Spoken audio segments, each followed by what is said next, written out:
How come that didn't stop? Oh There. Okay. Technical difficulty there. Well, I know what's going on. Got it. I forgot I have my other screen on and I didn't shut it off. So there's a delay. So, okay, we're back. I'm Rob Scribner. Welcome, guys. And I have Aimee here from DragonFly Farms. You are on the Ranger Rob Country Living podcast. And you are so lucky to be here today. Right now, we do not have Dale with us because he thinks he's important and he's on a Zoom meeting.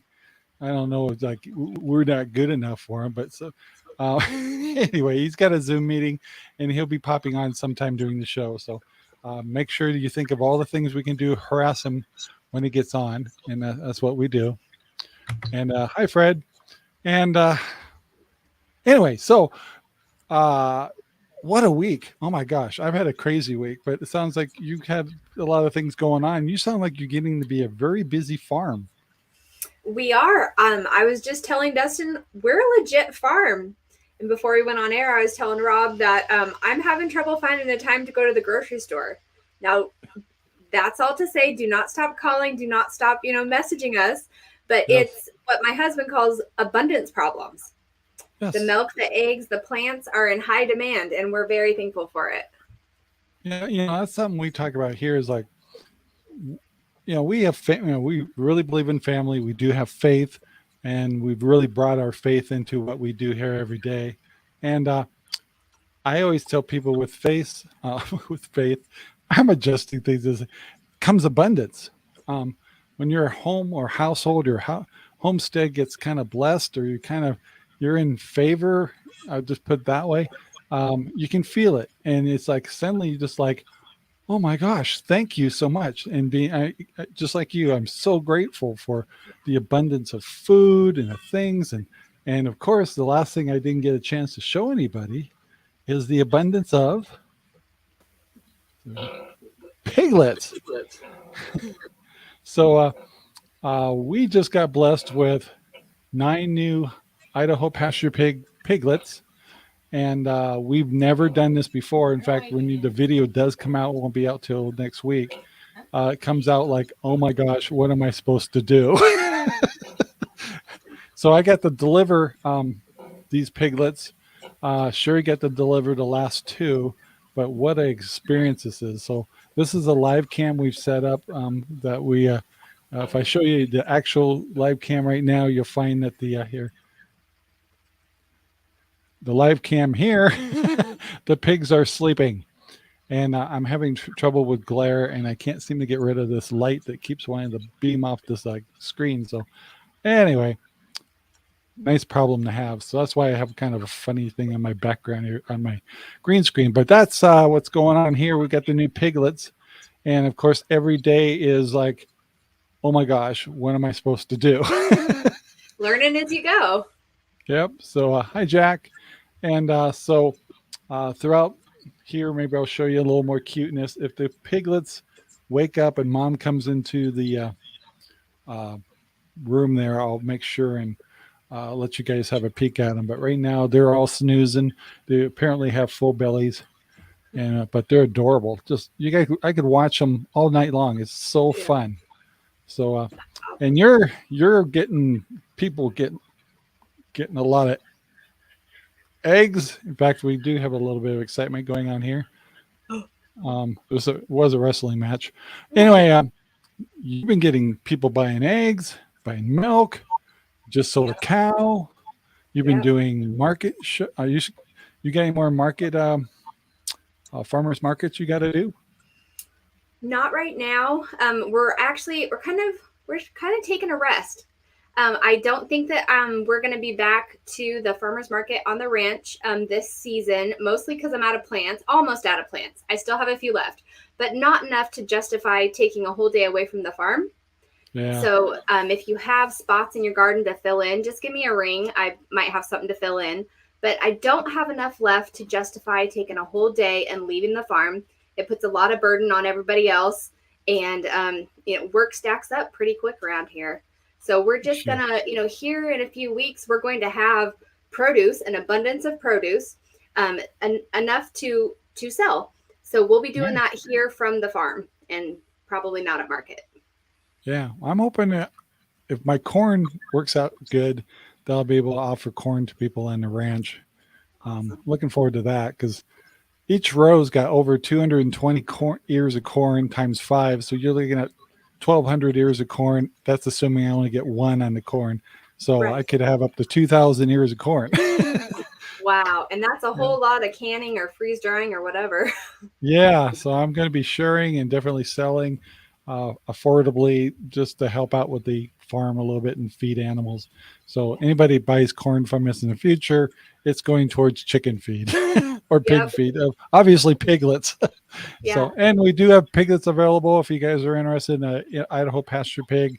I already have people starting to take names and stuff like that. So we're down to 7 out of the 9. So if people in the future are thinking about a feeder, like to have a registered gilt or female, or want to get a boar or just a feeder pig, let us know. It's much more affordable to get a feeder pig, of course, and they grow up pretty fast. You could actually butcher them within like 10 months, and Really? you'd get close to a 250 pound pig. Hmm. So I know ours, the one we butchered, was pushing 300, and that was only in 10 months. So yeah, so I've got lots of pork in the freezer. Nice. Maybe you We can like too. chicken. Yeah. So, by the way, so with your all your things going on, and you just kind of brought us into the subject we're going to talk about today, Yeah. which has to do with limitations.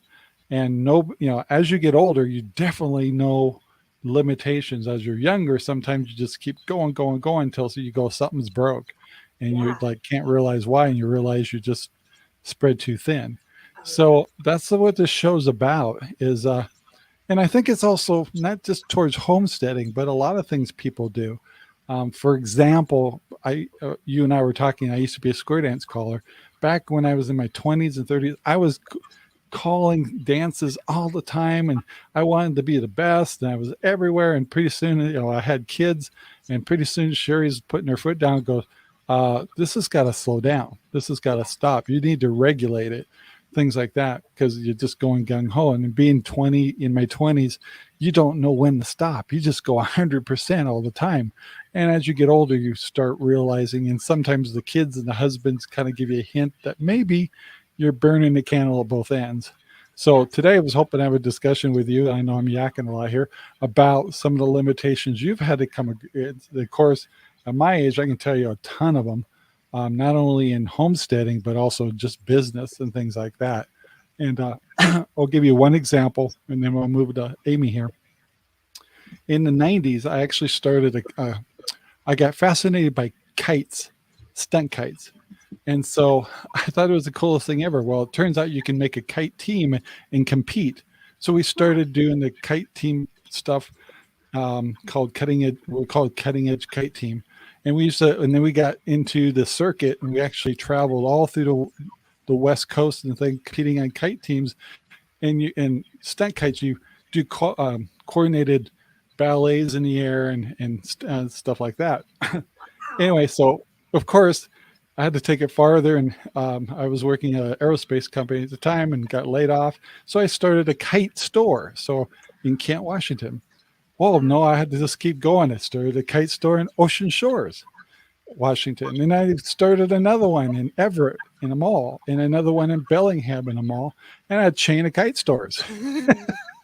Wow. Needless to say, all that growth and stuff, pretty soon, my kids were, 4 to 6 years old and stuff like that, where pretty soon I've got my whole life tied into filling in the stores, and I've had inventory stuff, and you have other stores to worry about, and employees and whole works. And pretty soon I remember the stress that was starting to happen in our household over it. And so it was hard. Anyway, so needless to say, in about 1995, we sold all the stores. And it was kind of like walking away from a burning building. We didn't get rich or anything like that. It was pretty much able to walk away with minimal damage. That's but it's such a great experience. Oh my gosh, I have a chain of kite stores and inventory control and all this stuff. And the fact that we did the kite team stuff and all that was a great time of our life. But, you have to say, where do you draw the line? And of course, we weren't making that much money. So I ended up going back to the aerospace company a year or two later after that. Anyway, but that was a great example of going too far. And another example of going, we need to put the brakes on. So Yeah. anyway, that was a business aspect here. I haven't kind of talked about our homestead stuff, but I'm kind of going to shift it over to you, and you you're the one that kind of brought this subject up last week, and I think I'm going to let you follow up on it. Okay. In this time in your life and with the homestead, and maybe prior to the homestead, and maybe as you grow in the homestead, and you've had some things happen on the homestead. Yeah. What have you realized when it comes to limitations of being of how far, how deep, and of getting involved in what you're doing, and what's too much? Okay. Well, it's very easy to get too much on your plate very quickly. A super simple example, at the basic level, I had one tray of flower starts this year that I started from seed, and I actually threw them away yesterday because it was this one tray in the back of the greenhouse, and it always got put to last. I meant, I need to transplant those. I'll do it tomorrow. These other things are, come first, or I got distracted or whatever. So on a super simple level, had some flowers that ended up in the trash can this year because I just planted. I don't know that I even planted too much. I think maybe I didn't prioritize doing the right thing at the right time. Easy to do. But on a family aspect, I have 3 kids, 4 to 14. They're all 3 homeschooled. So things can get really crazy really fast. And I will be the first to admit, there have been times where, I get a business idea or start volunteering too much. And one of the best ways to know that you are too busy or have taken on too much is watching your kids' behavior. Yes, So, that's the big one. And one of them is a better alarm than the other ones.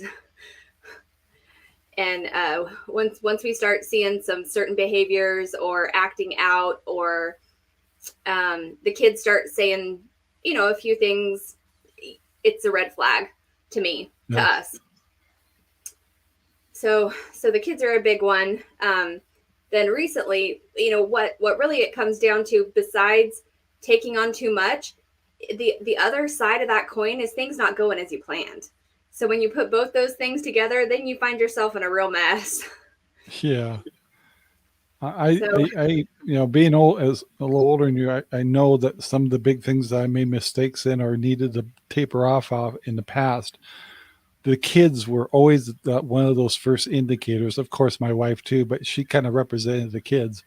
And so, I got to say the understanding was overwhelming.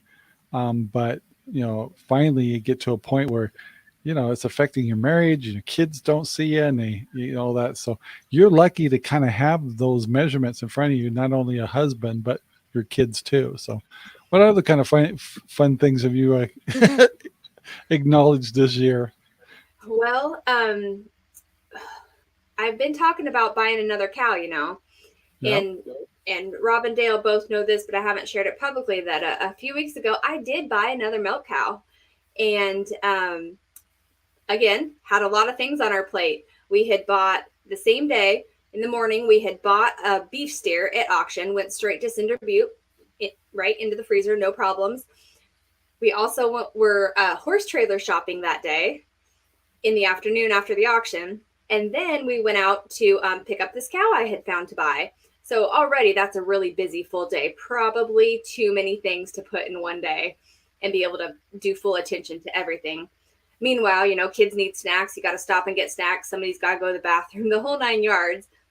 Chores at home. It was just too much in one day. But I was real excited because I had saved up the money from the farm to buy a second cow. And we get out to the pasture, and there's no corral, there's no chute, There's no nothing, just a whole bunch of cows running on about 5 acres. And in hindsight, we should have brought the border collie and the cutting horse, one or the other or both. But in the end, we got Would those people kind of give you any heads up that you might be chasing a cow? no. So, questions to ask next time. Yeah.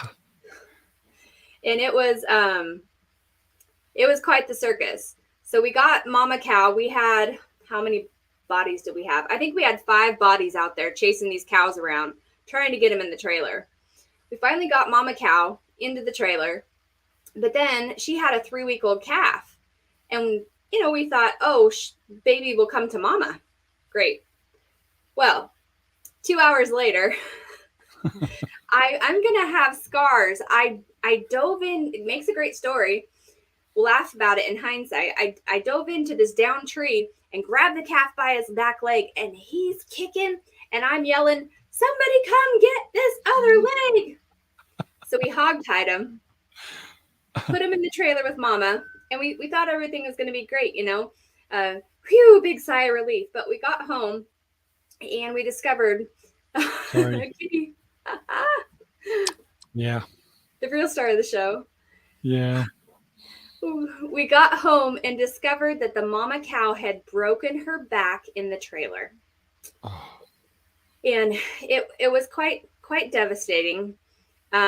We did everything we could for about 36 hours, lots of consulting with professionals, etc. And in the end, she had to be put down. It was not an injury that she was going to recover from. So that was really hard. Yeah, and really you told me she hit her back on a bar or something on the trailer when she was with her calf. Yeah, she was stressed out. So it wasn't, I want to make people sure, it's like, it wasn't the driving or anything like that. It was some incident happened when you're trying to load them. Correct? Yeah. Mama, thank you for clarifying that. No, I did not break the cow's back with my driving. I wasn't driving. But that's still not how it happened. Everybody know. Yes. She became distressed while she was waiting for us to catch her calf and tried to turn herself around in the trailer. And that was very unexpected. She was a very large cow, and it shouldn't have been possible. In fact, she did not turn herself around, but she tried to. And so we had a 2-horse straight load trailer with a bar in the middle to keep the horses separated. And she stood up underneath the bar and broke her back. So 36 hours later, after we'd done everything we could, we decided what was humane. Tragedy on the farm. Yeah. But then, unexpected, she had this 3-week-old calf that she left behind.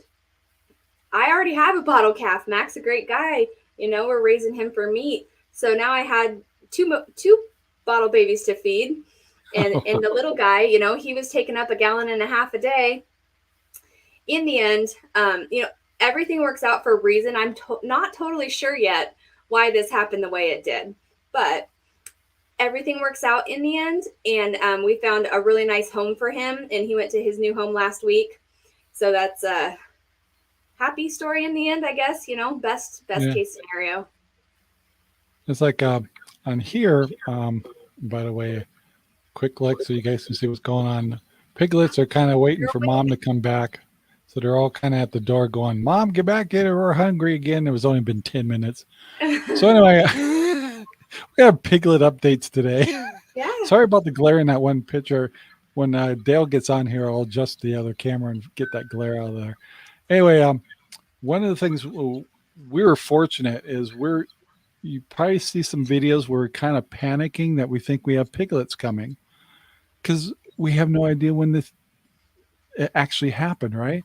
So you're starting to see the videos coming out now, like watching for piglets, doing all this. Well, at the same time, we're panicking and have to build a building and we have to get everything set up and all that stuff. And of course, we've never done this before. And of course, we're studying every YouTube channel out there that's had piglets, what to look for. Is she actually, we don't even know if she was actually pregnant. We didn't think she was capable. And in fact, I just talked to the owner where I bought my board. He's laughing. He goes, oh, yeah, about 6 months. I can do anything. It's like, what? Anyway, the blessing is it was not as far along as we thought, as we were thinking. She was really showing signs like any day. In fact, if we you go to her teats and then squeeze them a little bit, there was actually a little bit of milk showing. But that went on for like a week or more before she had the piglets. So we're thinking any hour. So it was a lot of that. But well, guess who's here? So and Mr. Dale made it here. So good to see you. We're finishing up a story here in a second. Okay. Anyway, so we're fortunate that talking about limitations is we were getting kind of strung out, getting a little bit of worried about the whole scenario, and kind of our faith or whether God came in and says, you got more time than you think. So so it was nice to have a little bit of a chance to catch up, because we thought we took on things too much. We were overloaded and stuff. But I can tell you one thing. I can tell, for example, we may have made a mistake with our chickens. Like I ordered another 17 chickens, and I kind of did it. I didn't want that many. I just did it because I got a discount. I wanted 2 roosters, so that's what came to 17. So I went with 15 hens. But I already have plenty of eggs and all that stuff. But I did want another smaller flock to be in the other one. So now I'm sitting here with 27 chickens. I don't need 27 chickens. I only wanted like 5 to 10 for the second thing. So once again, that's kind of taking things too far. And now I've added a new load onto us. And Jack says, hi, Dale. And anyway, so I guess I should have just I should have paid a little more for the chickens and kept my count down or something like that. But even at my age, I'm making dumb mistakes of I did that because, yes, this is my cat. She's terrorizing me. But anyway, having the opportunity, and we're going to talk about a lot of subjects. I got a list here, but trying to recognize your limitations is really important, and it's really hard when you're younger. It's easier if you have family and a spouse, especially good spouses that communicate with you. And then when you get older, you have other indicators that tell you need to have limitations of what you do, because you can't do the exact things you used to do when you're in 20s or 30s. So at our age, I know like me and Dale will be able to say we know better because, but I can't always say that. No, we don't. As we get old, except Dale, he's obsessed with planting things in his greenhouse. I just keep doing stuff until it hurts my body, and then That's a good indicator. Say the same thing. And you know what it is? I'll be 65 in August, and I remember the day and the person's backyard I was working in when I was 36, and says, I've got to stop doing this heavy physical labor. So what did I do? I just kept doing it for 4 years. So I asked this question to Aimee already. She already told us some really nice stories. One about the cow, which you and I already know about. And just to tell you guys, that stuff happens. You always see these great little homesteads with the little chickens and the little goat and the little sheep running around and bottle feeding, all that. But in the background, there's a lot of crap that goes on. Animals get killed, predators come in, animals get sick, and accidents happen. And you guys don't get that because on video, we're just showing you the 10 minutes of our life, So anyway, what happened to Aimee was not uncommon. And so if anybody sees this video later and says like, oh, she could have done something different. Hey, the circumstances, it just played out that way. And sometimes when you go to buy an animal something, the people are selling it don't tell you the whole story. And so, anyway, she was a victim too. So anyway, Dale, you got any great examples of limitations for us? I'm going to be turning to the side a little bit, by the way, to adjust the camera. So I am paying attention, but tell us some of your little stories. Well, I could tell you a lot of stories. I mean, one of the things, when Ranger Rob came up with this topic, I thought it was very good topic, because I think a lot of people, when they're trying to homestead and prepare and everything else, they look at this thing and it's like, let's go all in. Let's just go. You from know, the let's get get-go. animals. Let's plant acres. Let's go until you start figuring out that everything, has a mathematical component to it, whether it be money, time, or some other element there. And back in my career, I worked with a lot of companies doing turnarounds of troubled companies and everything. And one of the first things we wanted to identify was limiting factors. Limiting factors could be any number of things. They can be money, labor, all of those. And so, you look at me, I'm not building fences anymore. I'm not digging a lot of plants. I'm not doing anything like that. I could do it for about a half an hour, and then I've got physical issues and everything with it, and my life becomes unfun at that point in time. So you identify how you're going to either compensate or change things in order to meet those limitations. And I think that as homesteaders, preppers or whatever, I think time really is the one that we tend not to pay the most attention to. And I know Amy and I've had a couple of these conversations, that there again, this is all mathematical. There are mathematical components to everything, cost, how much labor you've got and everything like that. I don't have a lot of labor, and I don't have a lot of room, and I don't have the physical limitations. So that determines how I prep and do my homestead and everything like that. Now, you get on YouTube and you find these people, hey, look, we're prepping. Look at this. We got 7 kids, and the oldest is like 20 and they're all still living at home. I got to feed them, but I get a hell of a lot of work out of them and everything, so that's a completely different situation, than somebody, that's a little older and doesn't have those abilities. So sitting down, being really honest with yourself and your situation is going to help you immensely not to bite off things like Rob does, buying an excessive amount of chickens and everything, because I've done the same thing. I mean, it's like we got our first set of chickens. I, told Diane, I said, oh, 10 ought to be fine. Yeah, she's picked out like 19 and there's one left in there. And she goes, well, that one can't be by itself. So it's got to come with us. And that, of course, turned out to be the rooster, who was, he was a great animal. He was really amused, and so you look at, we can deal with that.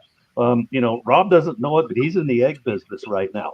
And he's going to be coming into there because you do what you have to do to solve the problem. The early problem that you're going to have to keep these animals, you're going to have to feed them, you're going to have a glut of eggs, so you're going to sell eggs, or you're going to dehydrate them or something like that. Amy's situation there, you got all this stuff going on. You can get some work out of these kids, but you also got to help them do the kid things and everything else that you need to do to have the well-rounded life. So really being brutally honest with yourself, I think, is the best key, for determining what limitations are. It's good advice, for sure. So, Amy, with the kids and homeschooling, do you find juggling that homeschooling and then the responsibilities of a homestead butting heads a lot? Not so much. The more the butting heads comes in with the kids' personal interests. One of them likes art. One of them eats, sleeps, breathes horses. So, so we have a pretty good routine that chores get done before school, and then it's school time. But I have one that would rather pop up every 5 seconds, every 10 minutes, let's be fair, every 10 to 20 minutes and go check on the horses. We need to complete at least one school subject before we do that. They're going to be just fine. Right. So, and then after school, with an older child comes harder subjects academically, more schoolwork. As you get older, the 8th grader is going to have more schoolwork than the 5th grader. And then you get into the topic of, this isn't fair. If you have more schoolwork to do, it figures that you're probably going to have, that's going to take up more time. You're going to have less time for your hobbies. So that's honestly where most of our headbutting comes. Gotcha. Yeah, I don't know how with everything we got going on here, how we would handle being devoted to homeschooling every day. But you've got a little more manpower or people power than we do. But, I got a lot of backup, but I will tell anybody watching that the hardest part of homeschooling that has nothing to do with the children. It's my own discipline. My own discipline that I don't put too much on my plate where I'm, for example, out making soap. It gets very easy and tempting to cut corners with the kids' school so that I can spend more time on the homestead. And that's not right. And Well, you just brought up something that kind of reminded me too. You notice that we were starting to get into candle making. Yes. Which was great. The winter was nothing going on. It was kind of boring. Spring was pretty quiet. And so Sherry, let's learn how to do this. So we went all out. I bet you we put $800 or more into equipment and the whole works, And then suddenly spring comes along and we're starting to get ready for, the homestead and all that stuff. And suddenly it's like, I don't have time to make candles. Do you have time? It's like, I don't have time. So we got all this equipment. It's just all getting dust on it, but we really enjoy it. So we're going to try to, get back into it when this darn, spring and summer stuff is over with. But right now there is no way. So there we go with limitations again. We should have, because we're going to go all out and get a, shopping cart going. And me, I just can't do anything just a little bit. I got to go all in. No way. And so I had to put the brakes on it. And so I even shut down the website, and the shopping cart was going, we're going to do this differently. We're going to do it just through friends, through acquaintances, through farmers markets, whatever. But, I really totally reduced the budget on candle making. But that's a good example of we didn't even think about that we would be this busy that we couldn't take on another hobby. The growing season. That's something I've had to learn too, is I have certain things like most of my craft business. I will build stock during the winter. I like to crocheting and making glitter cups. Those are time consuming and those are wintertime activities, I have decided. And that's another reason for us deciding that we won't be at the Saturday market for the rest of the season. I was telling Rob Dale before he got on, I did share that we're just going to be selling from the farm for the rest of the season. Yep. It's a lot goes into being away from the farm for a whole day. Yep. So a whole. Go ahead, Dale. I cut you off. Well, already. what I think, I'll kind of just back up slightly here. When we were talking about those limitations and everything, and Amy's talking about her homeschooling and everything else, and I think that if you're thinking that you have to put the same amount of time in your homeschooling that those kids to replace hour for hour if they were going into the public school system, I don't think that's true. I think you can accomplish as much as half the time at homeschooling, because public education is inherently inefficient to begin with. It's gotten worse in the last 2 or 3 years. So thinking that those kids can't get a good education on 4 hours of school a day, I don't buy that. I think it's completely possible. And from your kids and some of the other stuff I've seen, I think that is. So I don't think you or anybody else should say, we've got to match the homeschool. I'm going to teach for it. It's impossible, and so that's, one element there that you're actually able to free yourself up with some time. Now, here we come back to that time factor. You've done an excellent job, and I think we both kind of got in on the farmers market thing. We both kind of rocked it a little bit and everything. And then for various reasons, this particular venue and event is not going to work for either one of us anymore and everything. And so you go, okay, hey, that's great. Awesome. We're on to something else. I can replace that. I can replace that money direct from the farm or whatever. And no, when I used to go to the farmers market in the Valley, it was load the truck up the night before. It was leave at 5 a.m. to get to Beaverton by 6 to set the damn thing up, to be open by 8, and then maybe get home by 4 in the afternoon. Okay, that was great when we're knocking off, $800-900 a day. But if you're not doing that, then it, really becomes this hydra-headed monster that you can't keep feeding. And there's a lot of those in homesteading and prepping. I mean, there's just always something that's going to jump up like that. So here again, make sure that whatever comparisons you're doing out there, use an accurate baseline to determine, what your time allocation should be. One of the things I was going to bring up is some of the other factors that can cause limitations of what, I guess I'll try to stay with the homestead situation, but I'll just list a couple and see anybody wants to add to any of these. But I got more after I'm done here. But we obviously just having enough time, and factors of that we've talked about kids. The other factor is your like me, it's my spouse has a job, and so this is a one person operation, except when Sherry has time off. So that's a limitation we have here. So it's neat to have the stuff in, but it's like I don't have the extra help, so I've got to also say, Rob, can you handle more of this or more of that or whatever? And are you honest with yourself about that? Yes, exactly. And age is a factor. And I'll put one more out there, and then I'll let you guys comment. The big one, money. Money's a factor. This is not a cheap thing to get into. And I've already, you haven't been seeing my piglet reports here, but this is live cam. So every once in a while, if the pigs are doing something cute, I'm going to be bringing them on. But this will be my first time I have something other than the eggs that'll be bringing income back into my investment in pigs. And we actually invest into the Idaho pasture pigs. So Idaho pasture pigs are not a cheap pig. So, you can imagine that the breeders I have were a good chunk of change. It's going to take quite a while to even break even. Just to break even if I'm lucky. So, but as I streamline and don't have to buy equipment and things like that, I could probably start, washing the expense out. But then, is there going to be a profitability? I don't know. Am I just doing this for fun as a hobby farm? Possibly. So, but anyway, so time, kids, jobs, age, and money. What do you guys think about those subjects?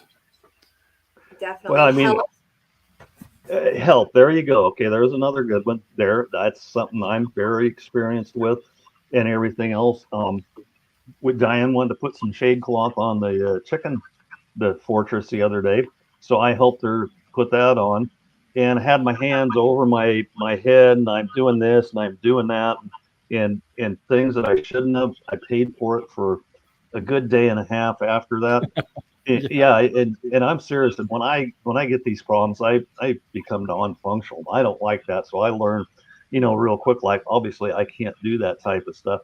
And this year in particular has been, me coming to the acceptance that I'm still healthy. I can still do some things. My body's a little beat up, and I have to watch what those pigs are just going to it. I have to watch what I do in order to stay healthy.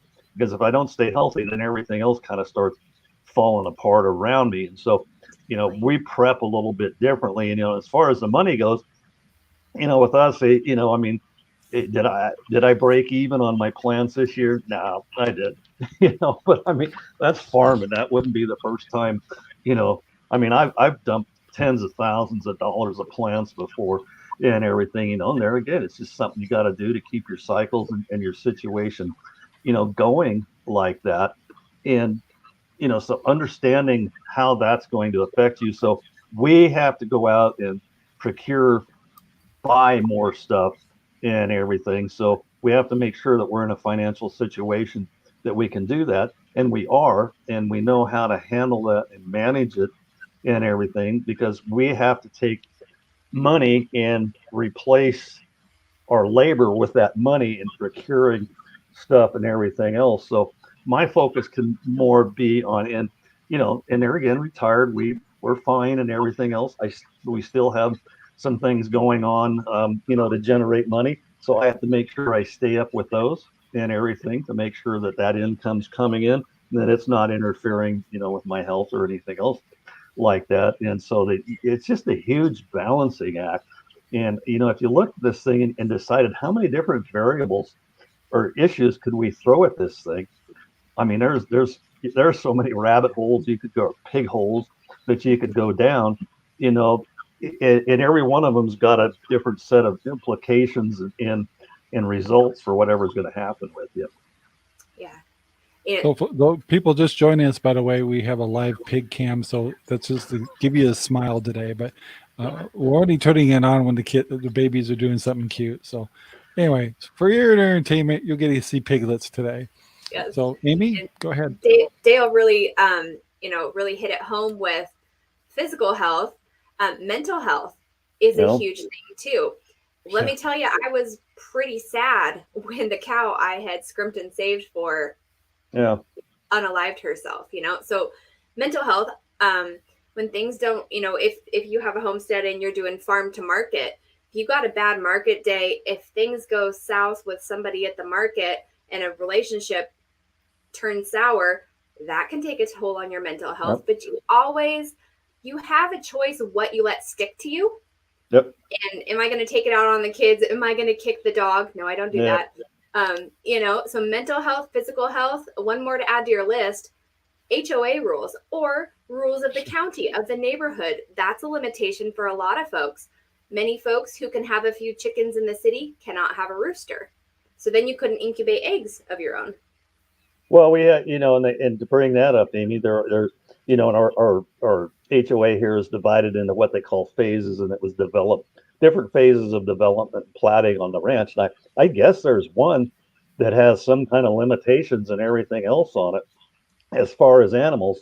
And it's these individuals, I'll be nice, that are, running this place and everything have decided that these people now have to get rid of all their animals and everything because of some way they, determine that this, it's like, hell, it's been going on for a long time. Why are we just bringing this up now?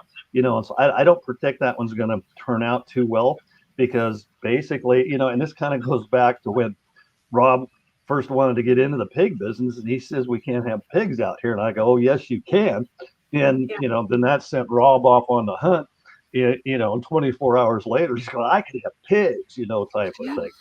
And look where he's at today. After that, if I'd have kept my mouth shut, we probably wouldn't be looking at them little pigs playing around there and everything. That's true. Yeah. Yeah. And so those are part of the factors, in the mental health thing, you're so right about that, and you and I talked about obviously what, brought up the whole farm market thing and everything else like that, and the one thing I've learned over the years that you can't let something like that bother you. You've got to say, great, that sucked. I didn't think that was great. Okay, I'm on to something else, type of thing. Because if you dwell on it, then it's just going to affect your performance, your thinking, and your whole outlook. And if you take your eye off the prize, that's what's going to happen. Absolutely. Definitely. So some of the other subject matters that affect limitations on a homestead. One is Amy touched it a little bit, is the location where you live, whether you have a house, a condo, whether you have a patio that faces the sun. Do you live in the city? Do you live in the outskirts? Do you live in a place where HOAs say you can't have animals? Those are going to definitely be limitations, and you guys can add to this stuff as I'm just kind of got a list of these things. Your knowledge, it's like, I don't know anything about raising pigs. I don't know anything about chickens. I don't know how to raise a garden or grow a garden. That could be a limitation. You may not want to get into it because you're afraid of it, things like that. So fear could actually be a limitation. And I want to argue that lack of knowledge is not a limitation. I want to argue that one. It is not a limitation.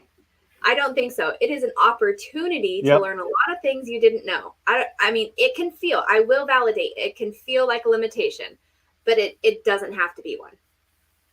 No, I don't think it has to be one either, Amy, and I throw that out there because, it's obvious, I have a completely different approach to agriculture and growing things and everything than, say, Rob may or you do or anything else.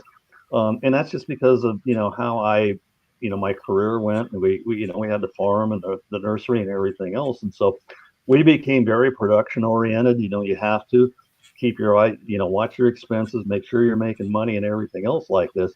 And that doesn't always lend itself real well to lining up with how you have to run a homestead and or some prepping. So you have to be prepared to lose some money. You have to be prepared to, encounter the problems you had with the animals. Rob's obviously now that he's a big chicken and pig farmer and everything, there's going to be some. He's gonna tweak me forever on Oh that. yeah. There's going to be some changes in how he looks at all that and everything. But does it mean any of them is wrong? No, it doesn't. I mean, and that's what I think. It's great. I mean, with the three of us, I think that we learn something from each other every time we talk to each other and everything. And to me, that's pretty important. And I'll never say your method's right or wrong and mine's right. You should do it my way because I ain't that smart and I've screwed up over my life. And it's just like, if I made a mistake or did something, I'll tell somebody about it in the hopes that, they'll take that and maybe adapt whatever they're doing to the situation and not have the same bad result that I did. Yeah. Oh, I had to turn the camera off. It's like sometimes mom almost lays on the babies. They're like, I do not want to see a baby getting crushed on the show. Oh, God. Mhm. So another nerve-wracking problem when you have piglets, by the way, guys. Yeah. But hey, you imagine what it's like not having security cameras in the past where you could actually monitor your animals? Be living outside in the barn. When that power went out here the other day and everything, I mean, how programmed are we as humans? Okay. We had some visitors coming over and I go, well, I better turn the Arlo camera on so I can hear them coming up the drive. Oh, that's right. We don't have any electricity, type of thing. I can't do that, and I mean, just even the reflective actions, walking into my office or something, reach over there to flip the light on. Oh yeah, we don't have power, so I mean, all that stuff kind of becomes that Flushing way. the It's like, toilet. yeah, you got to adapt a little bit, to these situations. And it just proves, how complacent we can get. And I've always kind of been that guy, I mean, it's kind of like pull the hat out. Let's pull something out of the hat and see what we got to deal with right now, Well, before we put anything in the hat, by the way, I got some more for you. Okay. I was saying knowledge, but the other one is, can you handle it? Maybe you don't have the ability to handle processing animals, or it's something you've just never been around animals. You don't even know where your food comes from. It could be a lot of things. So can you even handle the fact that maybe you want a homestead? I got three more I add, and then you go back to discussion. Having help from your family or spouse. That was one I brought up earlier. Equipment. Do you have the equipment to do this kind of stuff? And do you have the funds and gets back the money to afford to buy some of the funds and stuff? And are you, maybe you're really good at repurposing things, and some people are. If you're good at that, or you feel like you're not a person that's really good at being mechanically inclined or be able to repurpose things, would that keep you from being a homesteader? And last but not least, you guys touched on a little bit your health. Some people just don't have the ability from injuries, from diseases they've had, or handicaps, or things like that, or that it could keep them from doing some aspects of homesteading. So that's all I have on my list. So I'll let you go, throw it back in you guys' court. Climate is one I thought of. We came here from Southern Oregon, and even though there's things we can still grow here that we did there, the way we grow them is completely different. Yep. Don't you hate watching these guys from North Carolina? It just drives me nuts. Every homesteader seems to be from North Carolina, and they're like a month ahead of us. So they've already got corn tasseling. They've already getting their tomatoes. And it's like, it's just, I hate watching those shows. It's like, I'm so mad. It's like, we can't even comprehend tomatoes till next month, for me at least. Yeah. And, well, I think each one of those kind of brings its own, little set of issues and everything. And and Amy, refers to coming out of Southern Oregon. We had some ground down in the Brookings area on the coast, and we also had 2 acres up on Tillamook. And this is just property we bought to hold and everything. And seeing, well, we found out that our nursery plants, stock plants, would grow, 50% faster and larger at the coast like that. So we started planting that stuff over at the coast, and then come time to pot it up or sell it out, we go dig it, bring it back to the nursery here and everything like that. And we are definitely a month behind the other side of the mountains over here. And like Amy says, we can grow a lot of stuff, but we can't grow some of it really well. We've got roses. We lost a bunch of those and everything this winter in that cold weather. So you have to adapt to that. And I guess the takeaway I get off this after doing this greenhouse operation and everything this last year is that Central Oregon does not lend itself to a commercial greenhouse operation. It's just fine for small farm type of stuff like Amy and I both did. But if you want to do it on any kind of a scale, not the place to do it. Not going to happen. Yeah, that can be a hard pill to swallow, no matter what the topic. Whether I thought I was getting another milk cow, whether somebody in this area has dreams of being a commercial farm, it can be a hard pill to swallow to wrap up this topic. Not that we have to stop, but in summary, it's hard when you realize that your limitations are not crushing your dream, but it's hard to realize your limitations and kind of come to terms with that. Yeah, I am. One thing I want to add to that is I came from Arizona. So we actually had 2 seasons. So we had a spring season and a winter season. So you could grow all kinds of stuff. And then some midsummer when it gets in the hundreds and stuff, there was still a few things you could actually grow in that high temperature. And then suddenly I was just mastering, kind of like getting used to Arizona. And then boom, I get back up here, and oh my gosh, it's just driving me nuts. I used to be able to grow broccoli. I can't seem to quite pull that off. I got a little bit this year, but that's just been my nemesis. But down in Arizona, oh my gosh, I had beautiful broccoli. And hey, Logan, hydroponics is the only way that it's possible. I have to agree with you on that because I just interviewed a guy from Country Vines in Madras, which has 4 greenhouses, but he only grows tomatoes in it, and it's all environmentally controlled. So it's all he does, and it's totally hydroponics.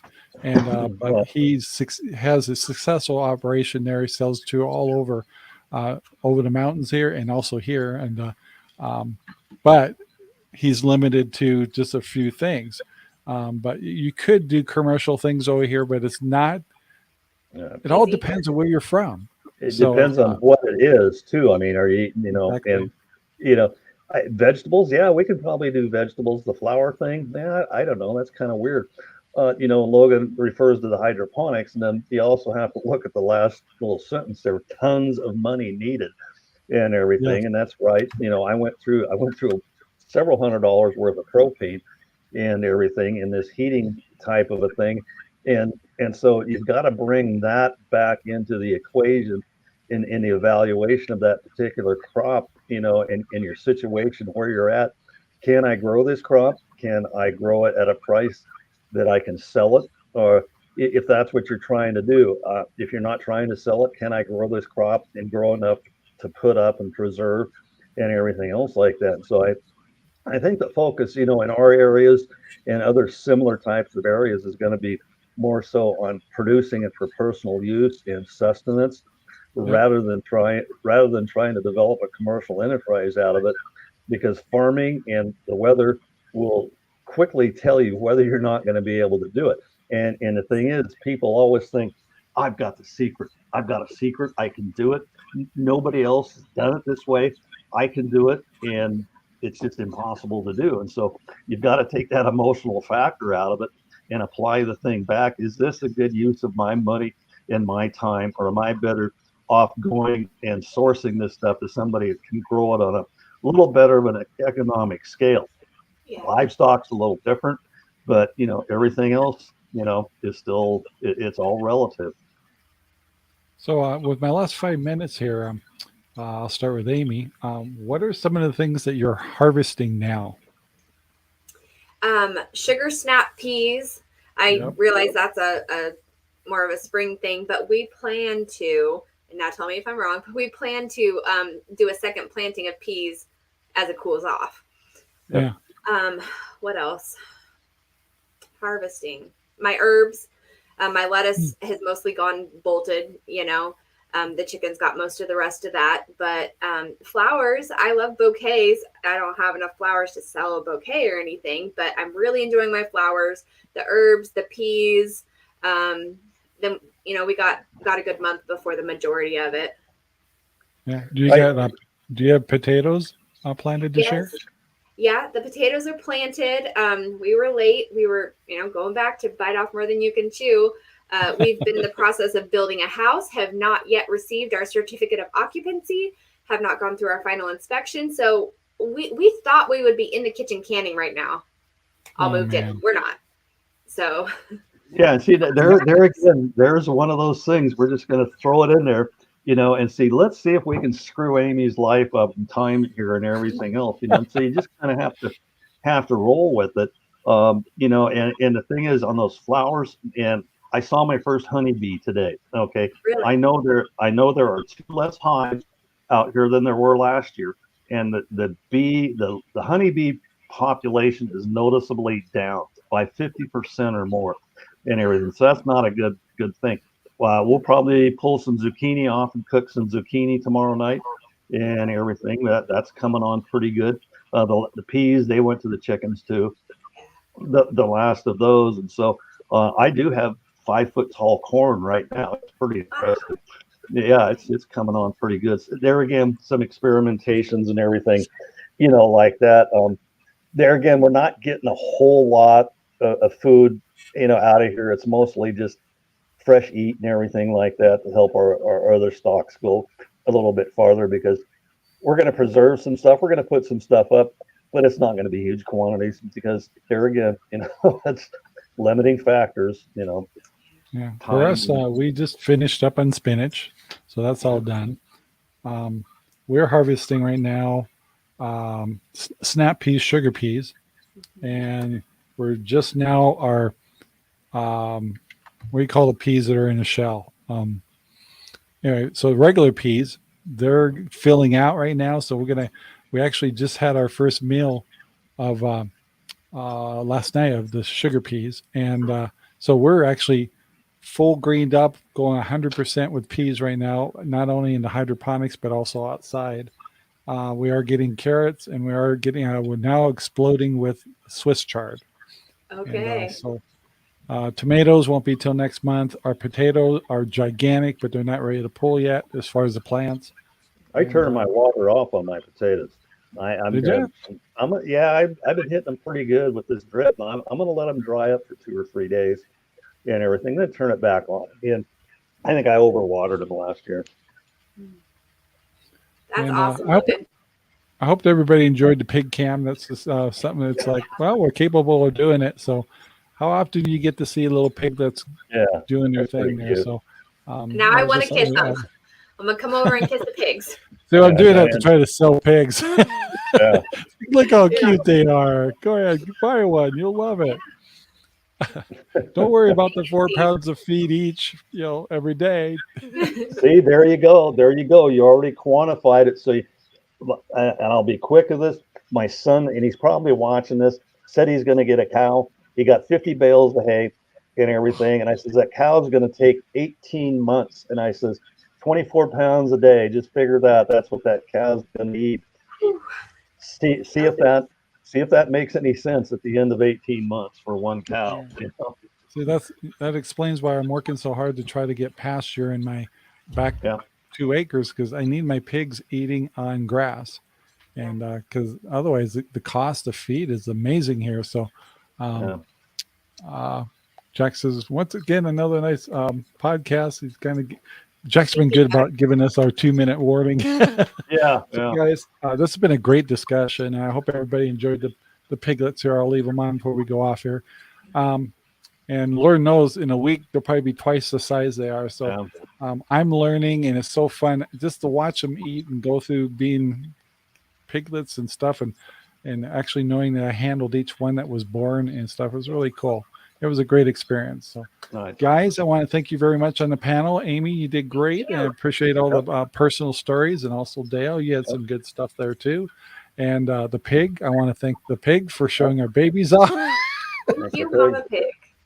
And I got to change my screen here real quick here. But guys, I want to thank everybody for watching. I want to thank all the new subscribers, by the way. We have gotten quite a few.